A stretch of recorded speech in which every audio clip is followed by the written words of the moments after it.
So we predicted this so hard.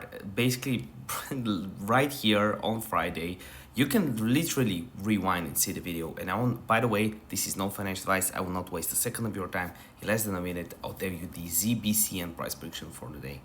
So right here, I said we're gonna dump, and we're gonna be dumping for the next 2 days. We got a really nice short here, really got profit since the last video. 2 days, literally this and 2 days, we got a really nice day. Didn't manage to bottom it, but we still got a good return on our investment here. So right now we're definitely bullish.